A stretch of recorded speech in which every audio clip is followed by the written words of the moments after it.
ये कहानी एक गरीब युवक की है। वो गरीब युवक कमाने के लिए गांव से शहर आया।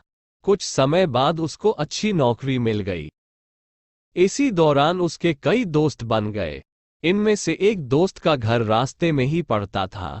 दोनों ऑफिस साथ साथ जाया करते थे। वक्त बीतता गया, काम चलता रहा। अब उसे नौकरी में भी तरक्की मिल गई थी। तनख्वाह भी अच्छी खासी हो गई थी। वो बहुत खुश था। आज उसका जन्मदिन है। वो आज बहुत प्रसन्न है। ऑफिस में लोगों ने जन्मदिन की बधाइयां दी। शाम को ऑफिस से छूटते ही अपने दोस्तों को साथ ले शहर के एक बड़े होटल में जबरदस्त पार्टी की। पार्टी समाप्त होते ही सारे दोस्त अपने अपने घर चले गए। वह गरीब युवक यहाँ आकर इतना घुल मिल गया कि उसे अपने माँ बाप, भाई बहन का जरा भी ख्याल नहीं आया।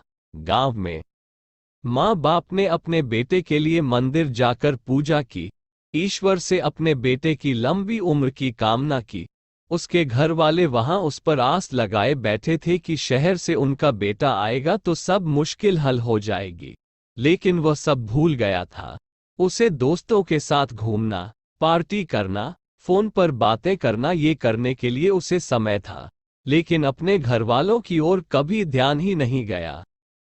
पैसों से घर खरीदा, कार खरीदी, एक बार भी अपने घर वालों को बुलाना उसने जरूरी नहीं समझा। ऐशो आराम की सारी चीजें खरीदी, सब कुछ पा लिया। एक दिन वह अचानक बीमार हुआ। अस्पताल में भर्ती हुआ। रात हुई, दवाई लेने के बाद डॉक्टर ने उसे आराम करने को कहा। जब वह सोया तो गहरी नींद में चिल्लाने लगा, माँ बाबा, माँ बाबा, माँ बाबा। रात भर यही चलता रहा। डॉक्टर ने दवाइयां दी लेकिन असर नहीं हो रहा था। आखिर में सुबह डॉक्टर ने उसके घर संदेश भिजवाया कि उनका बेटा बीमार है और यहाँ हॉस्पिटल में भर्ती है। माँ बाप को जैसे ही पता चला, वे भागे चले आए। माँ ने बेटे को देखते ही अपने सीने से लगाया। उनको देखते ही उसके स्वास्थ्य में बहुत सुधार हुआ। डॉक्टर ने उसे उसी दिन अस्पताल से घर भेज दिया, मानो माँ बाप उसके लिए दवाइयां बनकर आए थे।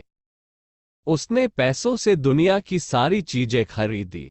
पैसों से दोस्त, डॉक्टर, नर्स, दवाइयां, सब कुछ उसने पा लिया।